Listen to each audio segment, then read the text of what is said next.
दोस्तों बहुत बहुत स्वागत है आप सभी का। आशा करता हूं कि आप सब बहुत अच्छे होंगे और आपकी पढ़ाई बहुत अच्छी चल रही होगी। आप अपने समय का सदुपयोग कर रहे होंगे। यहाँ पर हम लोग उपसर्ग पढ़ रहे हैं और उपसर्ग की हमारी है दूसरी क्लास है। अगर आपने इसके पहले वाली क्लास नहीं की है तो उसको ज़रूर कर लीजिएगा, आपको प्लेलिस्ट में मिल जाएगी, यूट्यूब के वीडियो सेक्शन में आपको मिल जाएगी, तो उसको ज़रूर कर लीजिएगा और आपको बहुत मज़ा आने वाला है। आप बहुत कुछ नया सीखने वाले हैं यहाँ से। तो इस क्लास को औरों तक शेयर कर दीजिएगा। आपके प्रश्न, आपके सुझाव आप कमेंट कर सकते हैं हमको। आप टेलीग्राम से, व्हाट्सएप से या फेसबुक से जुड़ के भी आप हमसे प्रश्न कर सकते हैं, आप अपने सुझाव दे सकते हैं या फिर जो भी परीक्षाओं की अपडेट्स होती हैं वो सब प्राप्त कर सकते हैं। तो जिस भी माध्यम से आपको सुविधा हो उन सब से ज़रूर जुड़िएगा।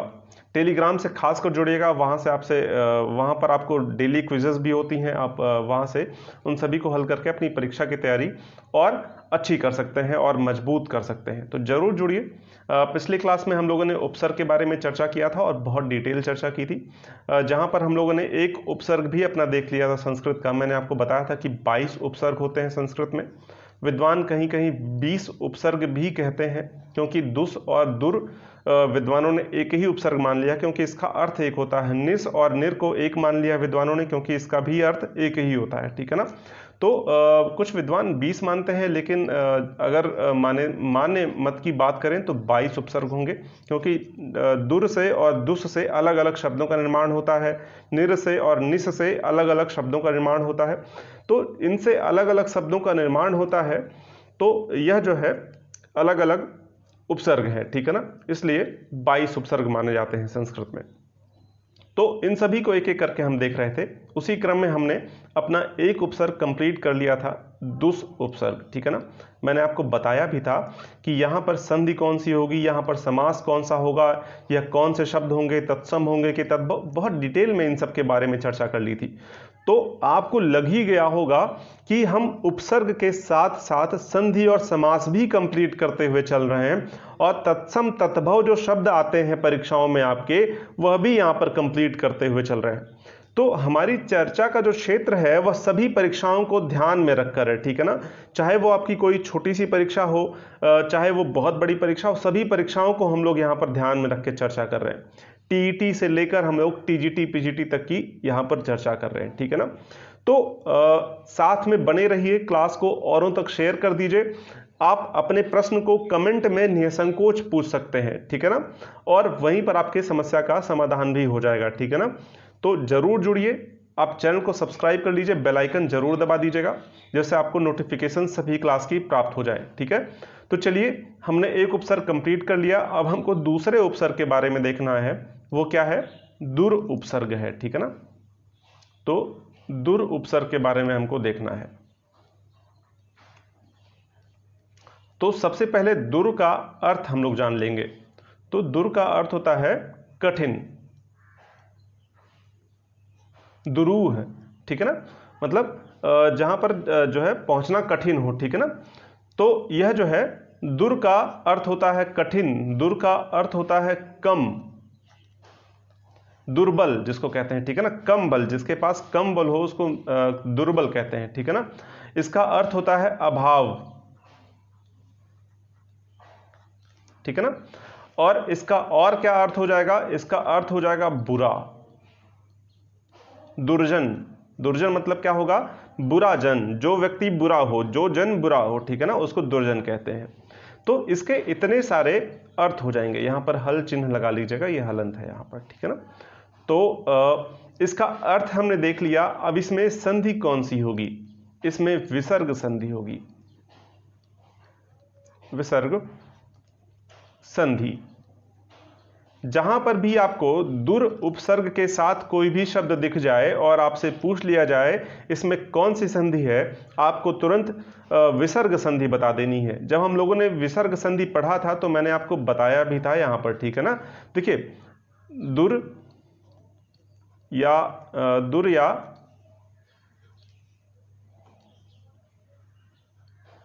दुस तभी होता है जब यहां पर दुह हो। ठीक है ना। दुह। ठीक है ना। तो जैसे मैंने आपको बताया भी था, जैसे मैंने लिखा दुराशा, तो यहां पर संधि जब हम लोग पढ़ रहे थे तो मैंने आपको बताया था कि यहां पर दुह धन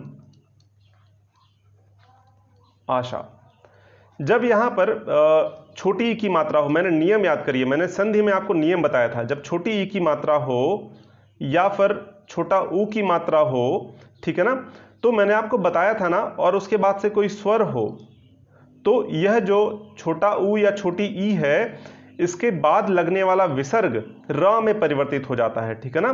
तो जब यह रा में परिवर्तित हो जाएगा तो क्या हो जाएगा, दुर हो जाएगा ना यह, और दुर जब आशा में जुड़ेगा तो यह क्या हो जाएगा, दुराशा हो जाएगा, ठीक है ना। यह मैंने आपको बताया था। तो ठीक उसी तरह से यह दुर में परिवर्तित हो जाएगा। इसी तरह से दुस का भी होता है, ठीक है ना, दुस में परिवर्तित हो जाएगा, ठीक है ना। दुह धन शासन मैंने आपको बताया था, दुह धन शासन, तो किस तरह से यह विसर्ग सा में परिवर्तित हो जाएगा और यह दुशासन हो जाएगा, ठीक है ना, मैंने आपको बताया था। इसको या तो हूबहू इसी तरह से लिख दीजिए या फिर आप यहां पे एक और शा लगा दीजिए, तो दुशासन हो जाएगा, ठीक है ना। यह सब मैंने आपको बताया था। यह विसर्ग जो है दुस में किस तरह परिवर्तित हो जाएगा, ठीक है ना, तो यह दुस हो जाएगा। यह सब मैंने आपको बताया था। अगर आपने वो सारी क्लासेस नहीं की हैं तो देख लीजिए, आपको यह चीज़ें और आसानी से समझ में आ जाएंगी। क्योंकि हम लोग यहाँ पर विसर्ग पढ़ रहे हैं, इसलिए उपसर्ग पढ़ रहे हैं, इसलिए सारा ध्यान हमारा उपसर्ग को समझने में होगा। लेकिन यहाँ पर संधि को भी हम लोग समझ रहे हैं। अगर आपने वो सारी क्लासेस की होंगी तो सब दोहरा गया होगा आपका, ठीक है ना। और मैं नियम भी आपको बता दे रहा हूँ, इसलिए दोहरा ही गया होगा सब आपका। तो यहाँ पर कौन सी संधि हो जाएगी हमारी, यहाँ पर विसर्ग संधि हो जाएगी। और समास की अगर हम बात करें तो यहां पर कर्मधारय समास, कर्मधारय समास, कर्मधारय समास क्यों हो जाएगा, देखिए जहां पर भी आपको दुर उपसर्ग दिखे, किसी भी शब्द में दुर उपसर्ग दिख जाए, आपको कर्मधारय समास बताना है वहां पर, ठीक है ना, कुछ नहीं सोचना है आपको। जैसे मैंने एक शब्द लिखा दुर्जन, दुर्जन लिखा मैंने यहां पर, इसका मतलब क्या हुआ, बुरा है जो जन, जो व्यक्ति बुरा है उसको दुर्जन कहते हैं। देखिए यहां पर विशेष और यहां पर क्या है, विशेषण और विशेष्य का संबंध है ना। यहां पर विशेषता बताई जा रही है किसी की ना, कि जो जन बुरा है, जो व्यक्ति बुरा है। कर्मधारय समास में यही ना होता है।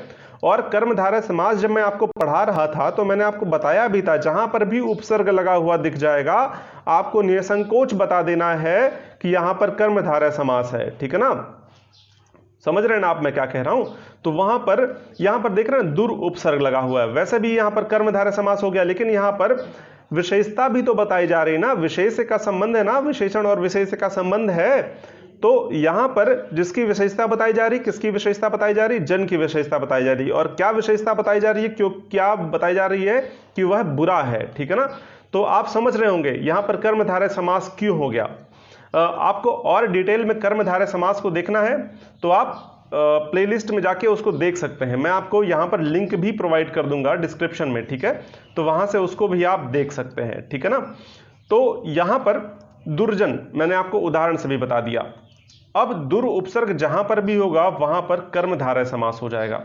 और एक बात और यहां पर समझ लेनी है हमको, कि यहां पर कौन सा शब्द बनेगा, तत्सम शब्द बनेगा, ठीक है ना। इस बात का ध्यान रखिएगा, क्योंकि यह संस्कृत का उपसर्ग है और संस्कृत के उपसर्ग संस्कृत के शब्दों के साथ ही लगेंगे। मैंने आपको बताया था ना कि जो भी उपसर्ग होगा, जिस भी भाषा का उपसर्ग होगा वो उसी भाषा के शब्द के साथ लगेगा, ठीक है ना। अंग्रेजी के साथ संस्कृत वाला नहीं जोड़ सकते, संस्कृत के साथ फारसी वाला नहीं जोड़ सकते, हिंदी के साथ संस्कृत वाला नहीं जोड़ सकते, तो सभी अलग अलग उपसर्ग हैं वो उसी भाषा के साथ जुड़ेंगे, ठीक है ना। तो यहां पर संस्कृत के शब्द तत्सम होते हैं, इसलिए यहां पर तत्सम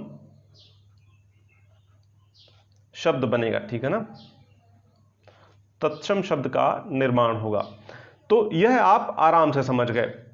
अब यहां पर देखिए कुछ और नियम है इसके, ठीक है ना, उन नियमों को हम लोग यहां पर देख लेते हैं। देखिए यहां पर जो दुर है ना, जो दुर है वह दू में परिवर्तित हो जाएगा। कब दू में परिवर्तित हो जाएगा, दू में बदल जाएगा यदि दुर के बाद जो शब्द है, यदि इसके बाद संधि, याद करिए संधि में मैंने सब बताया था आपको, ठीक है ना, फिर यहां पे आपको दोहरा जा रहा है, इसके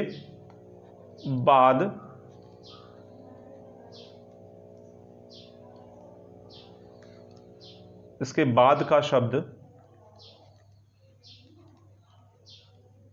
इसके बाद का शब्द किससे शुरू हो, रा से शुरू हो, रा से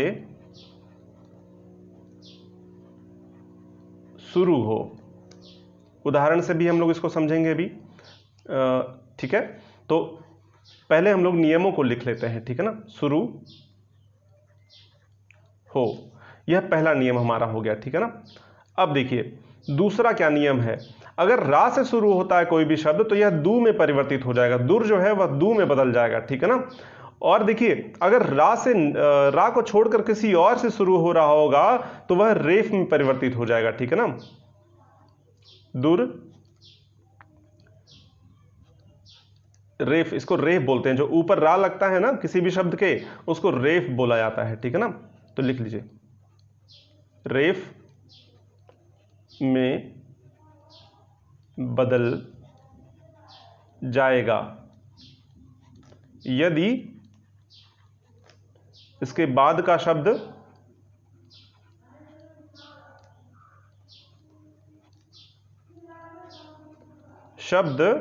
रा से शुरू हो, रा से न शुरू हो, रा के अलावा किसी अन्य व्यंजन से शुरू हो, ठीक है ना।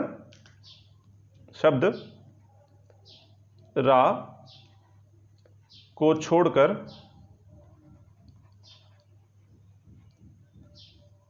रा को, एक मिनट,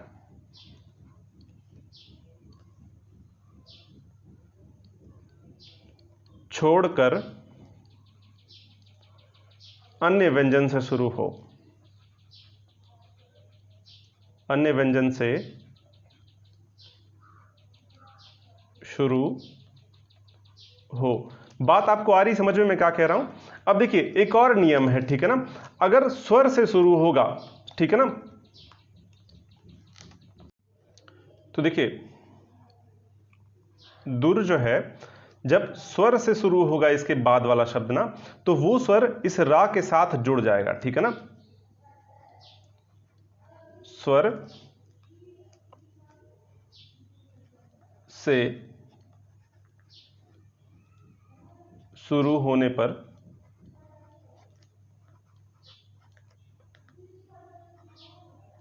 स्वर र के साथ जुड़ जाएगा,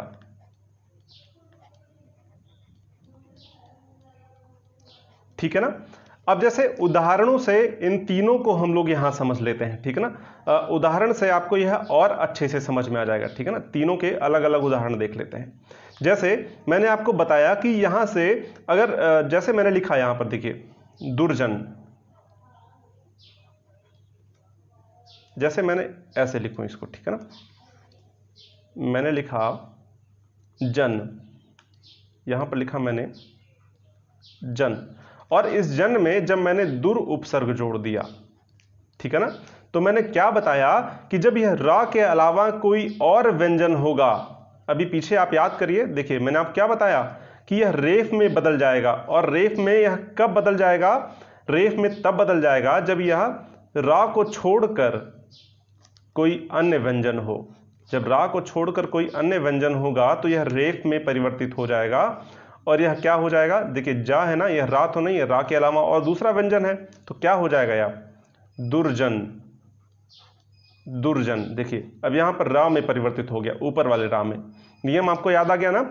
अब देखिए यहां पर जब हम लोग संधि पढ़ रहे थे तो मैंने वहां पर भी बताया था दुह धन जन, और मैंने बताया था कि जब यहां पर कोई व्यंजन होगा रा को छोड़कर तो यह जो है और यहां पर ऊ की मात्रा होगी या ई की मात्रा होगी तो यह विसर्ग रेफ में परिवर्तित हो जाता है। यह भी मैंने आपको बताया था ना, इसलिए यहां पर विसर्ग संधि है। कारण क्या है विसर्ग संधि होने का, यही कारण है क्योंकि यह विसर्ग जो है रा में परिवर्तित हो जा रहा है, और यह जो है दुर में भी यही हो रहा है, ठीक है ना। तो आप समझ रहे होंगे किस तरह से कनेक्शन है इसका, ठीक है ना, किस तरह से संबंध है यहां पर संधि का। तो यहां पर दुर्जन हो गया। अब कुछ और उदाहरण से इसको और समझ लेते हैं, ठीक है ना। मैंने यहां पर लिखा गम, मैंने लिखा गम, और इसमें जब मैंने दुर उपसर्ग जोड़ दिया, जब यहां पर मैंने दुर उपसर्ग जोड़ा, अब देखिए यहां पर गा है ना, और गा तो रा नहीं है, रा के अलावा दूसरा व्यंजन है यह, और जब यह दूसरा व्यंजन है तो यह रा जो है रेफ में परिवर्तित हो जाएगा, और यह क्या हो जाएगा, दुर्गम, मतलब जहां पे गमन करना मुश्किल हो, कठिन हो, ठीक है ना, तो यह क्या हो गया, दुर्गम हो गया, ठीक है ना। इसी तरह से दुर्बल, दुर में जब बल जुड़ेगा तो यहां पर रा के अलावा दूसरा व्यंजन है, इसलिए यह क्या हो जा रहा है, ऊपर यह लग जाएगा, रेफ में परिवर्तित हो जाएगा, आधा राम में परिवर्तित हो जाएगा, ठीक है ना। तो क्या हो जाएगा, दुर्बल हो जाएगा। बात आपको आई समझ में। तो यह जो हो जाएगा यहां पर किस तरह यह रेफ में परिवर्तित हो जा रहा है उसकी बात, ठीक है ना। अब देखिए मैंने आपको बताया अगर जो है रा से शुरू हो तब क्या होगा, मैंने आपको बताया ना, यदि रा से शुरू हो तो दू में परिवर्तित हो जाएगा, ठीक है ना। अब इसको भी हम लोग यहां पर देख लेते हैं कि अगर यह रा से शुरू हो तो क्या होगा। जैसे मैंने यहां पर लिखा राज, ये राज है, ये राज नहीं है, ठीक है ना। राज मतलब होता है जो भी आपके गुप्त बातें हो, ठीक है ना, लेकिन यह राज है, यहां पर बिंदी नहीं लगी हुई है, यहां पर बिंदी नहीं लगी हुई है। तो यहां पर देखिए राज में जब मैंने दुर जोड़ा तो अब यहां पर आप देख रहे हैं यहां पर रा है, और जब रा से शुरू होगा तो मैंने क्या बताया था, यह दू में परिवर्तित हो जाएगा। किस में परिवर्तित हो जाएगा, दू में परिवर्तित हो जाएगा, और यह क्या हो जाएगा, दुराज।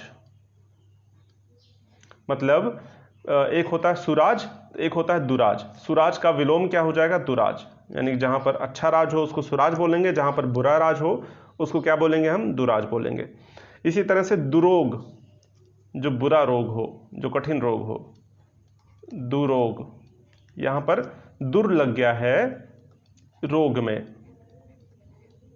बात आपको आई समझ में मैं क्या कह रहा हूं। तो इसका मतलब क्या हुआ, जो बुरा रोग हो, जो कठिन रोग हो, ठीक है ना। तो यह हो गया। अब देखिए एक और नियम है, यह क्या कहता है, दुर जो है स्वर के साथ अगर शुरू होगा तो स्वर के साथ स्वर से शुरू होने वाले शब्द के पहले अगर दुर उपसर्ग लग जाए तो वहां पर क्या हो जाएगा, यह रा के साथ वह स्वर जुड़ जाएगा। चलिए उदाहरण से इसको हम लोग समझ लेते हैं। मैंने लिखा अवस्था, अवस्था, ठीक है ना। अब इसके साथ मैंने दुर लिख दिया तो क्या हो जाएगा, देखिए छोटा आ है ना, तो यह छोटा आ इस रा के साथ जुड़ जाएगा, ठीक है ना। तो क्या हो जाएगा, दुर्वस्था। छोटा आ की कोई मात्रा होती नहीं है, इसलिए यहां पर कोई मात्रा लगेगी भी नहीं, ठीक है ना। तो बहुत सारे दुरावस्था लिखते हैं, दुरावस्था हमेशा गलत है, बहुत सारे लोग ऐसे दुरावस्था लिखते हैं। दुरावस्था कोई शब्द नहीं होता, ठीक है ना, दुर्वस्था होता है हमेशा, ठीक है ना। शुद्ध अशुद्ध के शब्दों में भी आपसे यह पूछा जा सकता है। तो दुर्वस्था शब्द है और तत्सम का शब्द है, ठीक है ना, यह बात ध्यान रखिएगा। अब जैसे एक दो उदाहरण से और इसको समझ लेते हैं। मैंने लिखा उपयोग, और यहां पर देखिए उपयोग में ऊ जो है स्वर है, और इसके साथ जब मैंने दुर उपसर्ग जोड़ दिया तो दुरुपयोग हो गया,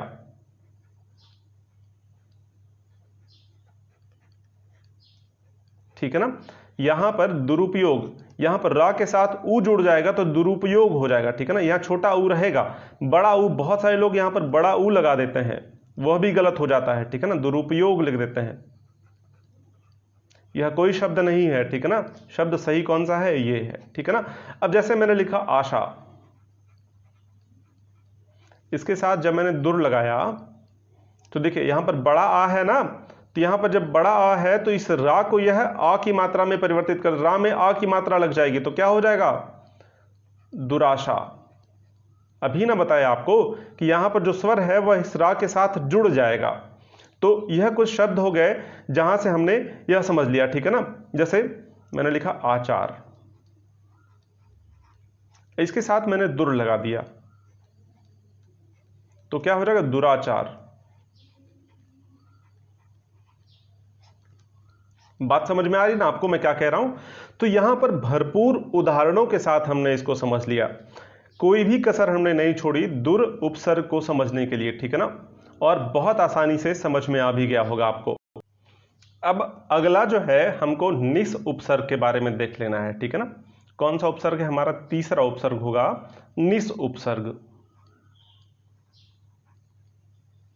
उसके बाद निर देखेंगे, उसके बाद अगला जो हमारा उपसर्ग होगा उसको देखेंगे, ठीक है ना। निस उपसर्ग। अब निस का अर्थ क्या होगा, सबसे पहले तो यही जान लेना हमको।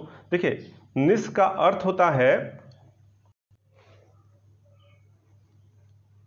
रहित या अभाव भी, ठीक है ना, अभाव, ठीक है ना। अभाव किसको बोलते हैं? जहां पर कोई भाव ना हो, बिना भाव का, ठीक है ना, जहां पर उसकी कमी हो किसी चीज की, ठीक है ना। तो निस का अर्थ हमने देख लिया। अब यहां पर कौन सी संधि होगी? तो वही संधि होगी, संधि में आपने पढ़ा भी था ना, निस हो या निर हो तो वहां पर भी क्या होता है? विसर्ग संधि होती है, विसर्ग संधि। अभी और डिटेल में इसको समझ लेंगे, ठीक है ना। और समास कौन सा हो जाएगा? यहां पर अव्ययी भाव,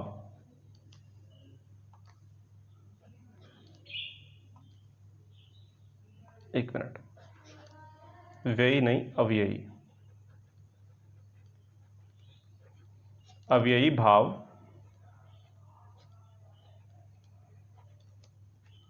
समास, ठीक है ना। अभी इसको हम लोग देख लेंगे कैसे यहां पर अव्ययी भाव समास होगा, विसर्ग संधि कैसे होगी, और बनने वाला शब्द कौन सा होगा? तत्सम होगा। क्यों होगा? क्योंकि यह तत्सम शब्दों के साथ ही जुड़ता है, और तत्सम शब्दों के साथ जब जुड़ेगा तो वहां पर तत्सम शब्द का ही निर्माण करेगा यह, ठीक है ना। तो चलिए सबसे पहले हम लोग इसके नियम को देख लेते हैं, अलग अलग नियम क्या हैं इसके, ठीक है ना। तो यहां पर निस जो उपसर्ग है, अगर इसके बाद निस, ऐसे लिखिए निस, एक मिनट, इसको ऐसे लिखिए, एक एक करके लिखिए, ठीक है ना। पहला नियम क्या हो जाएगा? यदि निस उपसर्ग के बाद का शब्द त से, थ से या स से,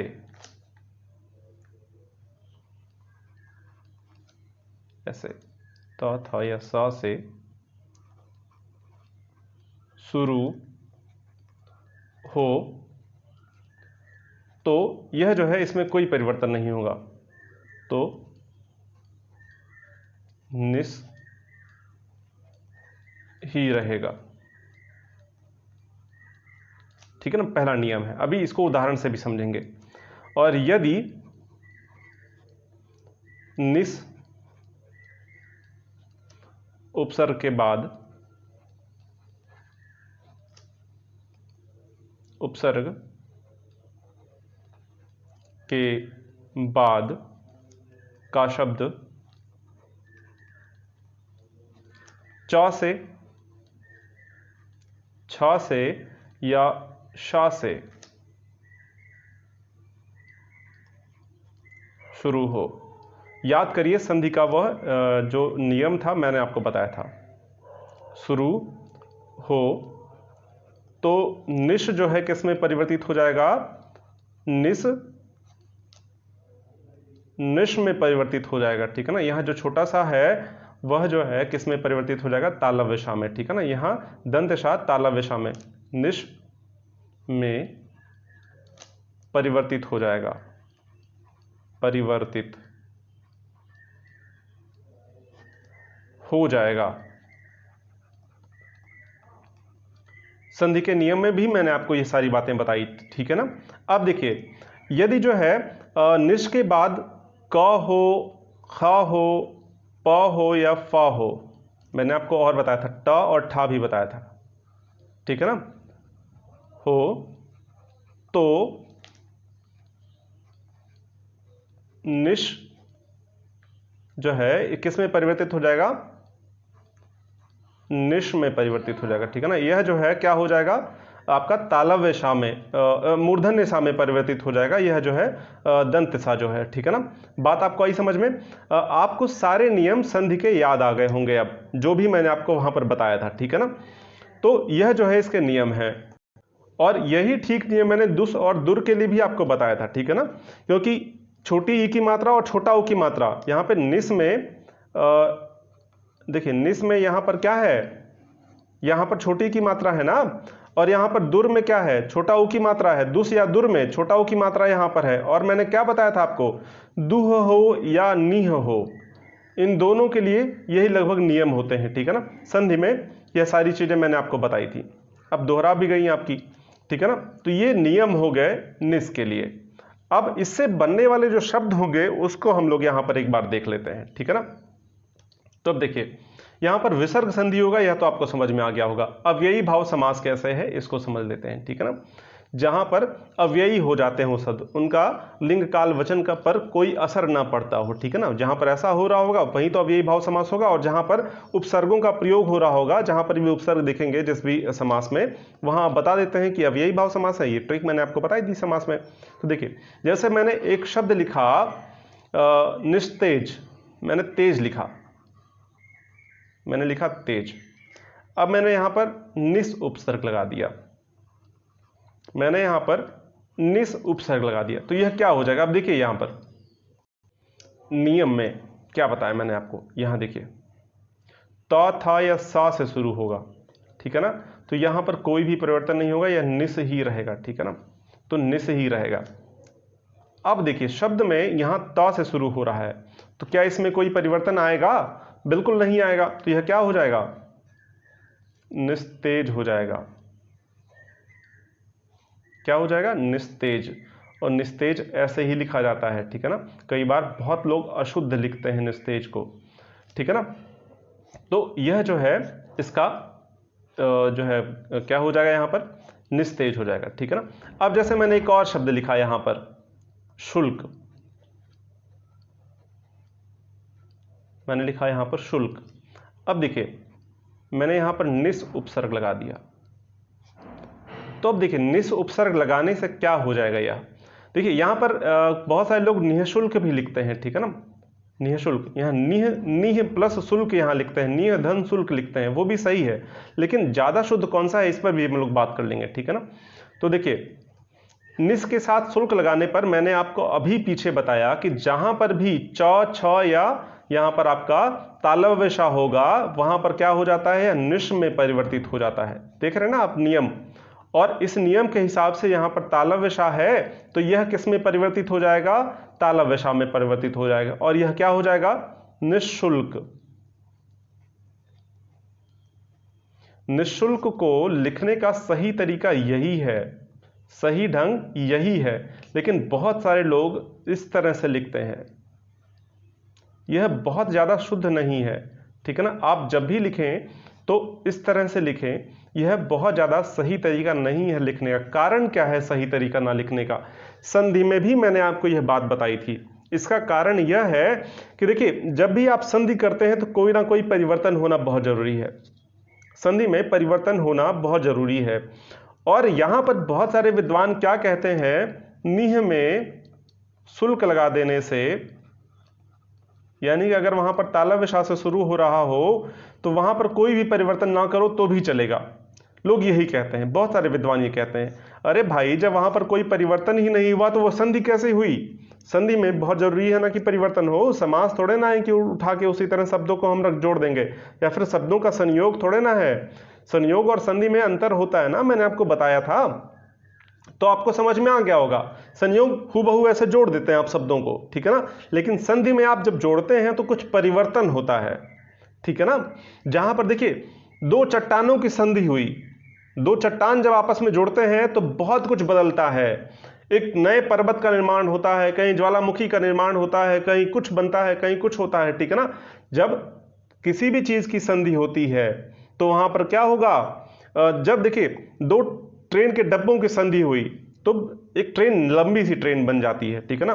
कुछ और मतलब उसका परिवर्तन दिखता है। जब भी कोई परिवर्तन होगा, संधि होगी, तो वहां पर परिवर्तन दिखेगा। द्वितीय विश्व युद्ध के बाद देशों में संधियां हुई थी, जर्मनी के साथ संधि हुई थी बहुत सारे देशों की, ठीक है ना। तो परिवर्तन हुआ था ना, जर्मनी को बहुत कुछ खोना पड़ा था और बहुत सारे देशों को और कुछ उस पर करना पड़ा था, कई नियम परिवर्तित हुए थे ना। तो संधि का अर्थ होता है जहां पर भी परिवर्तन हो वहां पर संधि होगी। तो देखिए, अब इससे ज्यादा मैं संधि नहीं बता पाऊंगा आपको, इतने उदाहरणों से मैंने आपको बताया कि परिवर्तन होना बहुत जरूरी है, ठीक है ना।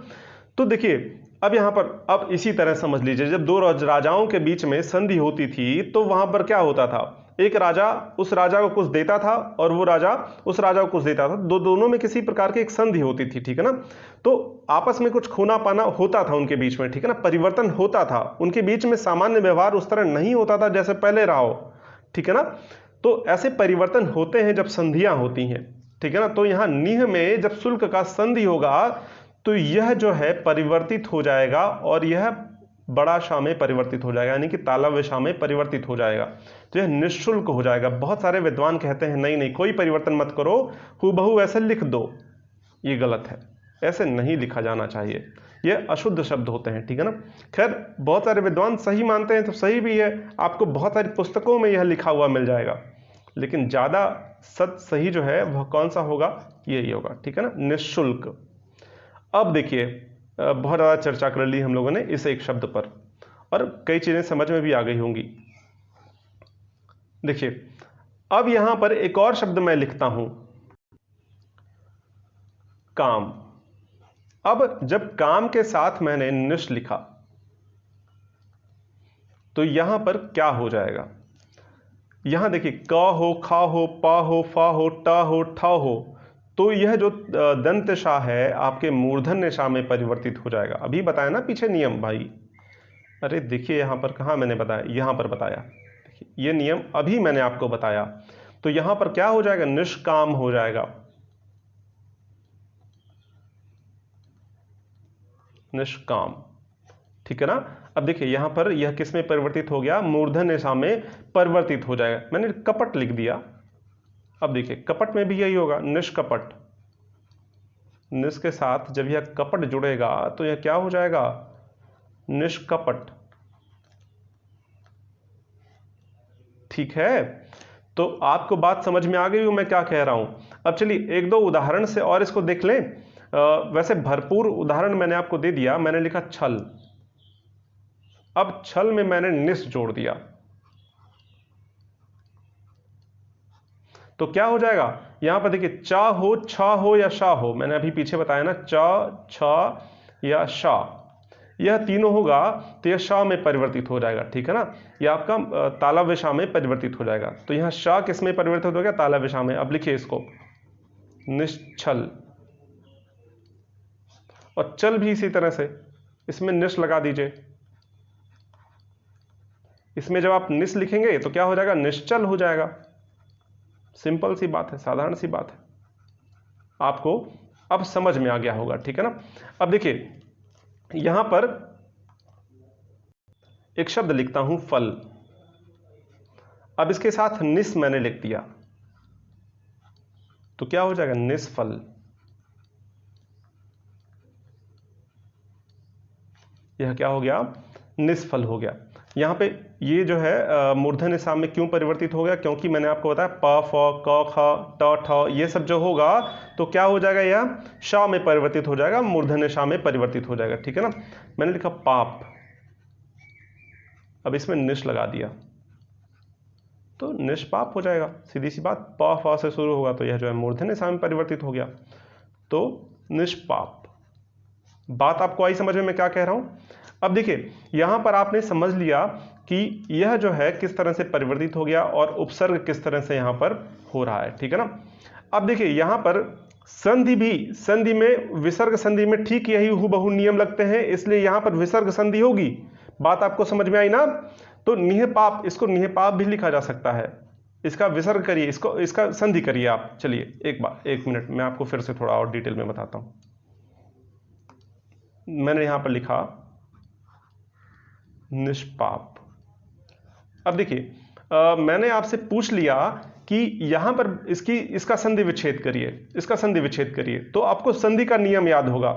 संधि के नियम में मैंने आपको बताया था कि यहां पर क्या होता है, जब प फ क ख इन सब से शुरू हो और यहां पर जब छोटा ई और छोटा ऊ हो कहीं पर, ठीक है ना, देखिए यहां पर छोटी ई है ना, छोटी ई या छोटा ऊ हो, तो यह जो शाह है यहां पर जो भी शाह होगा वह किस में परिवर्तित हो जाएगा, विसर्ग में परिवर्तित हो जाता है। मैंने बताया था ना। तो देखिए अब यहां पर छोटी ई या छोटा ऊ है तो क्या हो जाएगा, नी है, और यहां पर यह विसर्ग में परिवर्तित हो गया और यह क्या हो जाएगा, पाप हो जाएगा। अब देखिए यहां पर विसर्ग संधि हो गई कि नहीं। अब इस उपसर्ग में विसर्ग संधि क्यों होती है यह आपको समझ में आ गया होगा, ठीक है ना। तो इस तरह आपको नियम याद करने पड़ेंगे, संधि के नियम आपको याद होने चाहिए, ठीक है ना, फिर ही आप इसको समझ पाएंगे। इसलिए उस क्लास को जरूर एक बार देख लीजिएगा। और एक बात मैं आपको बता दूं, शुद्ध अशुद्ध के शब्द भी यहां से आप बड़े आसानी से कर सकते हैं। जैसे यहां पर मैंने लिखा कपट, ठीक है ना। अब आपको पता है इसमें जब हम निस उपसर्ग जोड़ेंगे तो यहां पर का खा या पा फा होगा, तो यहां पर जो क्या होगा, मूर्धन्य षा में परिवर्तित होगा।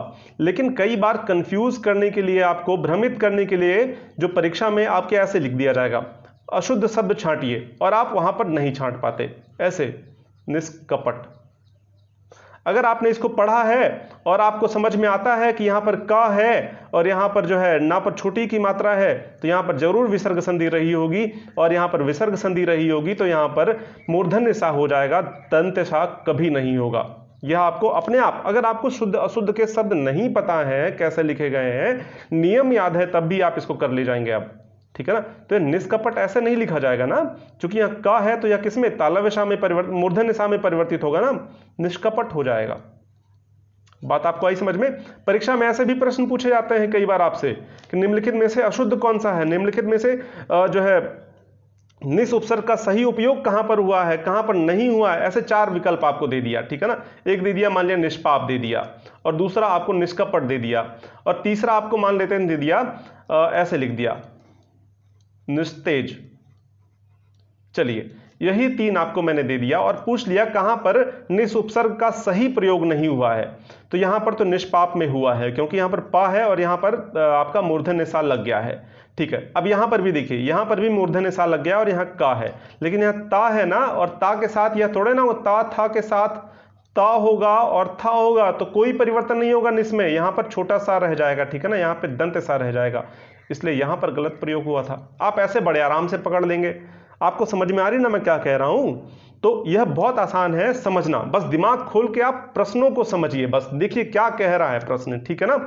अब देखिए यहां पर अव्ययी भाव समास होगा, यह भी मैंने आपको बता दिया। अव्ययी भाव समास क्यों होगा यह थोड़ा हम समझ लें। अव्ययी भाव में मैंने आपको बताया था ना कि जहां पर प्रथम पद जो हो वो अव्यय होने से पूरा पद अव्यय हो जाता है, ठीक है ना, वहां पर अव्ययी भाव समास हो जाता है। तो अव्ययी शब्द किसको कहते हैं मैंने आपको यह भी बताया था। और अव्ययी शब्द किसको कहते हैं, ऐसे शब्दों को कहा जाता है जिस पर किसी भी लिंग काल या वचन का कोई भी प्रभाव नहीं पड़ता है, ठीक है ना। जैसे निष्पाप लिखा हुआ है तो निष्पाप ही नहीं हो सकता, जैसे मैंने निष्पाप लिखा, अब निष्पाप शब्द जो है चाहे पुरुष हो या महिला हो, जैसे यहां लिख ही देता हूं। अब यह पुरुष के लिए महिला के लिए, मतलब लिंग पर इसका कोई असर नहीं पड़ा। अब इसको भूतकाल में प्रयोग कर रहे हैं या फिर वर्तमान काल में इसका प्रयोग हो रहा है, इस पर भी इसका कोई प्रभाव नहीं पड़ा, ठीक है ना। वचन कौन सा है, कितने लोगों को निष्पापी बताया जा रहा है, ठीक है ना, तो यहां पर भी इसका कोई असर नहीं पड़ता है, इसलिए अव्ययी भाव समास है। समास में मैंने ये सब आपको बहुत अच्छे से बताया था। और अव्ययी भाव समास में मैंने आपको पहचानने का तरीका भी बताया था, जहां पर भी आपको उपसर्ग दिख जाए वहां पर आपको अव्ययी भाव समास बता देना है। बताया था ना मैंने आपको, जैसे मैंने बताया था प्रतिदिन,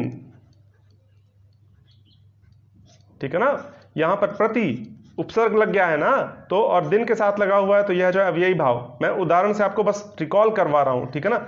यहां पर जो है उपसर्ग नहीं लगा हुआ है कोई, यहां पर जो है इसको हम नहीं पढ़ रहे हैं अभी, ठीक है ना, आगे पढ़ेंगे प्रति उपसर्ग, ठीक है ना। तो देखिए अब यहां पर निष्पाप लिखा मैंने, आपको समझ में आ गया, यहां पर अव्ययी शब्द है निस, ठीक, निष्पाप, ठीक है ना, इसलिए अव्ययी भाव समास यहां पर हो जाएगा, ठीक है ना। और अच्छे से आपको समझ में आ जाएगा यदि आप जो है उस क्लास को कर लेंगे, ठीक है ना। अब देखिए, अब अगला जो हमको पढ़ना है, हमारा 3 उपसर्ग मुझे लगता है हमने कंप्लीट कर लिया। 3 उपसर्ग हमने कर लिया, निस देख लिया, अब हमको निर देखना है। निर उपसर्ग के बारे में हमको जानना है, चौथा उपसर्ग है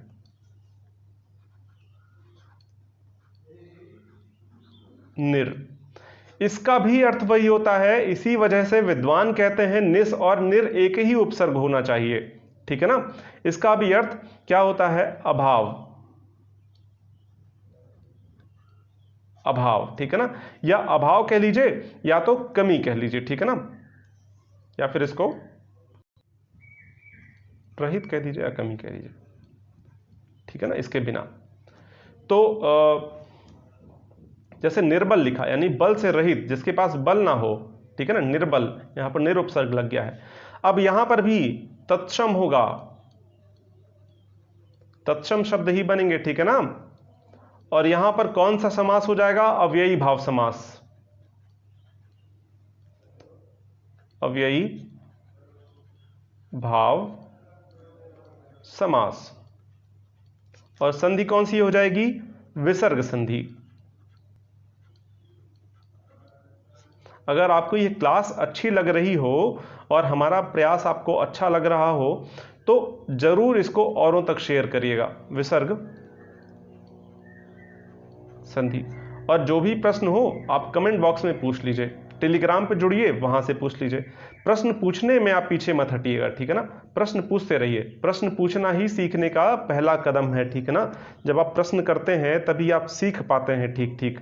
और आपके मस्तिष्क में अगर प्रश्न बन रहे हैं तो आप यह समझ कर चलिए, मान कर चलिए कि आप समाज में निरर्थक नहीं है, आप सीख रहे हैं, आप समझ रहे हैं। इस दुनिया में बिना अर्थ के नहीं है। यदि आपके दिमाग में प्रश्न नहीं उठते हैं, इसका मतलब यही है कि आपका कोई उपयोगिता नहीं है समाज में। इस दुनिया में आपकी कोई उपयोगिता नहीं है, बस आप उठते हैं, खाते पीते हैं, काम करते हैं, सो जाते हैं। अगर आपके दिमाग में कोई प्रश्न नहीं उठता है, इसका अर्थ यही हुआ। इसलिए प्रश्न उठना बहुत जरूरी है, ठीक है ना, किसी भी लक्ष्य की प्राप्ति के लिए, ठीक है ना। अगर आप कुछ भी प्राप्त करना चाहते हैं और आप सोचते हैं बिना प्रश्न किए हम उसको प्राप्त कर लेंगे, तो यह असंभव है, आपको प्रश्न करना ही पड़ेगा, ठीक है ना। बुद्ध ने भी प्रश्न किया था, खुद से प्रश्न किया और वह मोक्ष प्राप्त कर गए, ठीक है ना। तो किसी भी प्राप्ति के लिए आपको बहुत जरूरी है कि प्रश्न करें। अब यहां पर देखिए विसर्ग संधि, इसलिए प्रश्न जरूर करिएगा, आप कमेंट बॉक्स में लिखिए, मैं आपको आंसर दूंगा उसका, ठीक है ना। तो देखिए अब यहां पर निर उपसर्ग क्या है, इसके नियम क्या है, उसको समझ लेते हैं। देखिए मैंने आपको जब दुर पढ़ाया था ना, तो दुर में भी आपको बताया था जो जो नियम दुर के लिए होते हैं ना, वही वही निर के लिए भी हो जाएंगे, ठीक है ना। हम लोग निर पढ़ रहे हैं ना, तो वही वही नियम यहां पर निर के लिए भी हो जाएंगे। तो मैंने क्या बताया था दुर में आपको, देखिए जब यहां पर पहला नियम क्या होगा, ऐसे लिखिए, पहला नियम, इसको दूसरे पेन से लिखते हैं। पहला नियम हो जाएगा, यदि निर के बाद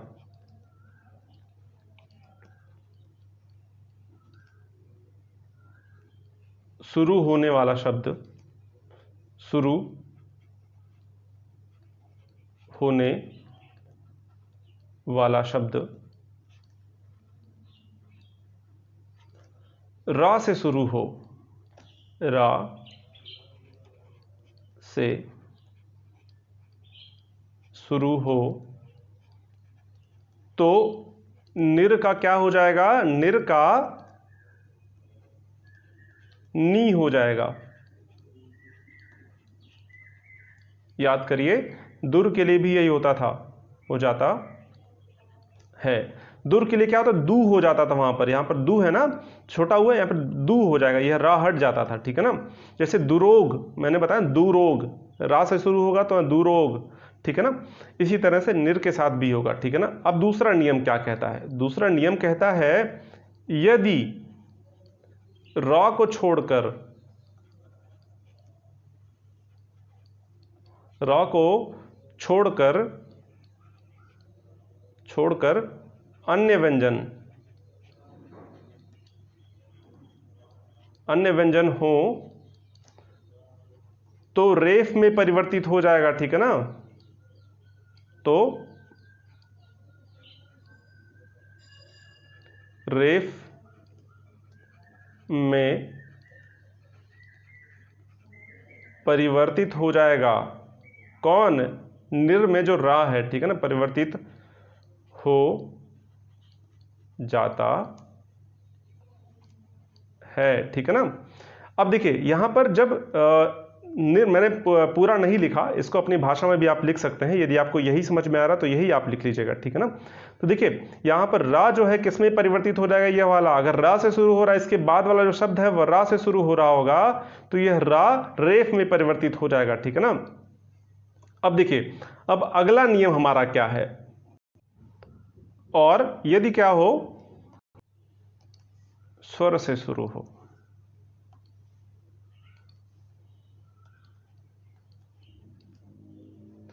यदि निर के बाद का शब्द स्वर से शुरू हो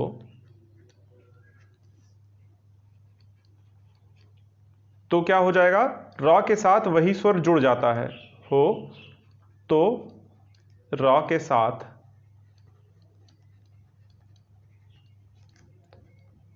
स्वर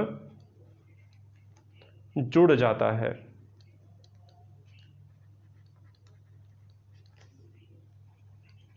ठीक है ना। किताबों में भी आपको इतना डिटेल में ये सारी चीजें नहीं मिलेंगी, एक किताब में कतई नहीं मिलेगी ये सारी बातें, ठीक है ना। आपको कई जगहों से इन सबको पढ़ना पड़ेगा, इसलिए बहुत महत्वपूर्ण है। पढ़िए इसको बहुत ध्यान से, इसका नोट्स बना लीजिए और समझिए इन सभी को, ठीक है ना। बहुत कारगर है, सभी परीक्षाओं में बहुत ज्यादा उपयोगी है सारा, ठीक है ना। तो देखिए यहां पर यह 3 नियम है और इनके उदाहरण क्या हैं इनको हम लोग समझ लेते हैं अब, ठीक है ना। देखिए यहां पर मैंने क्या बताया, यदि निर के बाद का जो शब्द है वह अगर स्वर से शुरू होता है तो यहां पर क्या होगा, र के साथ वही स्वर जुड़ जाएगा। और दुर के साथ भी तो हमने यही देखा था भाई, यहां पर देखिए दुर में भी हमने यही देखा था ना, अगर स्वर से शुरू होता है तो रा के साथ जुड़ जाता है।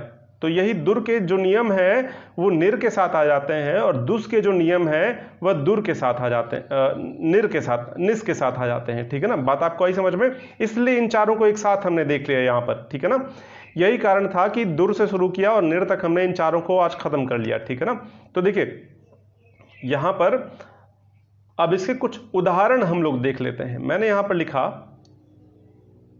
एक शब्द लिखा बल, अब इसके साथ मैंने निर लगा दिया,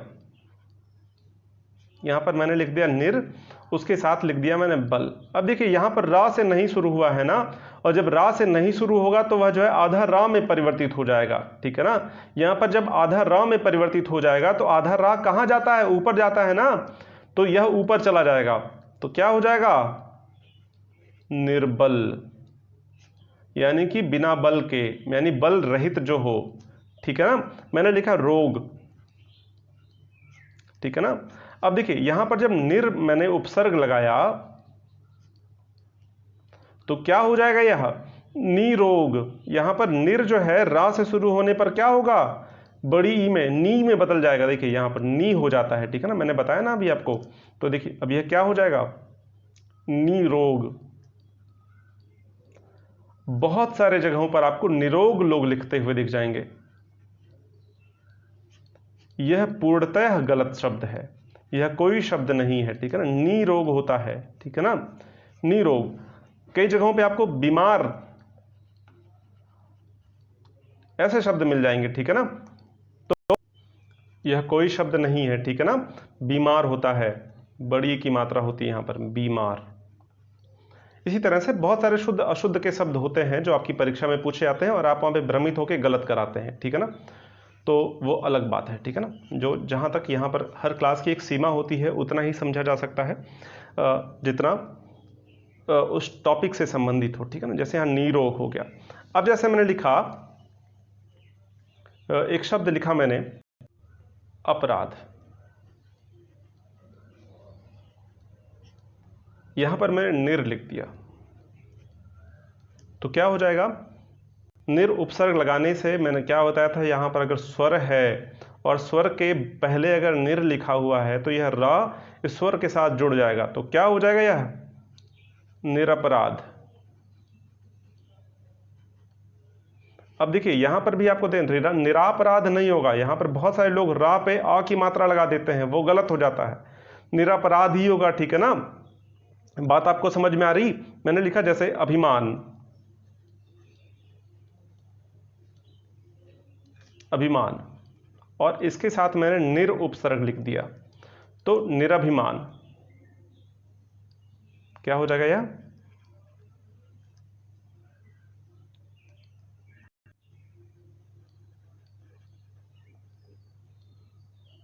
भा है, ठीक है ना।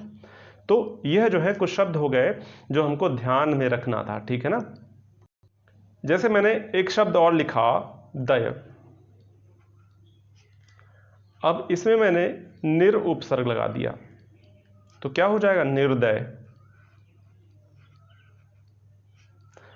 यह जो है निर्दय हो जाएगा, क्योंकि यहां द है। यहां पर मैंने क्या बताया था अभी पीछे आपको कि जहां पर भी क्या होगा, र के अलावा कोई भी दूसरा व्यंजन होगा, अन्य व्यंजन होगा, तो यह रा में, आधा रा में परिवर्तित हो जाता है। तो यहां दा है ना, तो दा होने की वजह से यह जो है रा आधा रह गया और दा के ऊपर चला गया, निर्दय हो गया। और शुद्ध शब्द यही होता है, बहुत सारी जगहों पे आपको निर्दयी दिखेगा, निर्दयी, ये कोई शब्द नहीं है, निर्दयी कोई शब्द नहीं होता है, ठीक है ना, निर्दय शब्द होता है, इस बात का ध्यान रखिएगा, ठीक है ना। तो यह जो है बहुत सारे शब्द ऐसे हैं जो हम गलत पढ़ते आए हैं, कई बार गलत लिखते भी हैं, उन सभी को इसका ध्यान रखा करिए। अगर आप भारत में रहते हैं और हिंदी आपकी राष्ट्रभाषा है, हिंदी आपकी राजभाषा है, तो हिंदी के विषय में इतना ज्ञान तो होना चाहिए कि हम लोग उसको सही लिख सकें।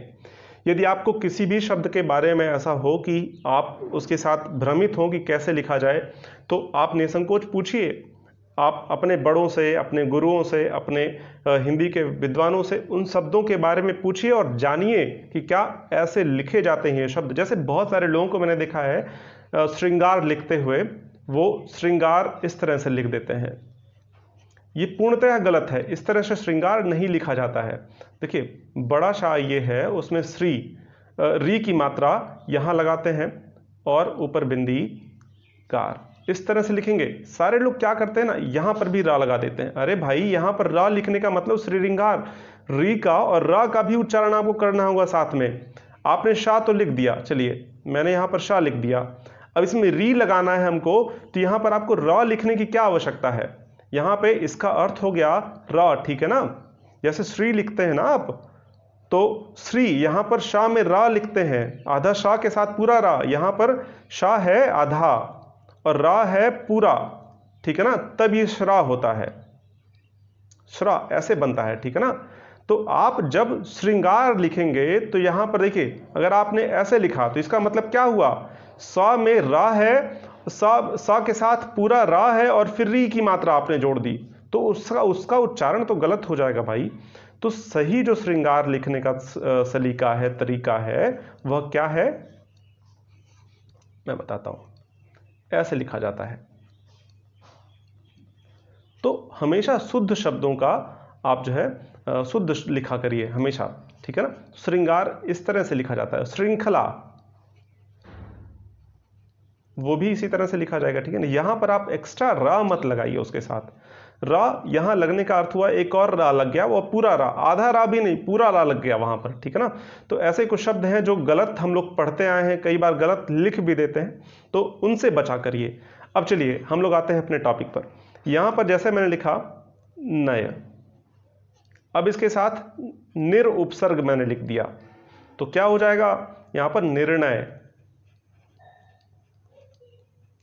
अब यहां पर ये जो ना है ना, यह जो है किस में परिवर्तित हो जाएगा, डा में परिवर्तित हो जाएगा। जैसे निर्माण, जैसे मान के साथ अगर मैंने निर लिख दिया तो क्या हो जाएगा, निर्माण हो जाएगा, ठीक है ना। तो यह जो है मा था यहां पर, इसलिए यह जो है रेफ में आधा रा में परिवर्तित हो गया, इसलिए यहां पर भी आधा रा में परिवर्तित हो गया। यह बात आपको समझ में आ रही होगी मैं क्या कह रहा हूं, ठीक है ना। तो अब देखिए एक दो और शब्द के बारे में जान लेते हैं। मैंने लिखा रज, ऐसे मैंने निर उपसर्ग जोड़ दिया तो क्या हो जाएगा यह निर। देखिए यहां रा से शुरू हुआ है ना, और जब यह रा से शुरू होगा तो यहां क्या हो जाएगा, यह नी में परिवर्तित हो जाएगा। तो क्या हो जाएगा नीरज, नीरज। अब देखिए इसको अलग अलग अगर देखिए, ये बहुत इंटरेस्टिंग बात है। यहां पर देखिए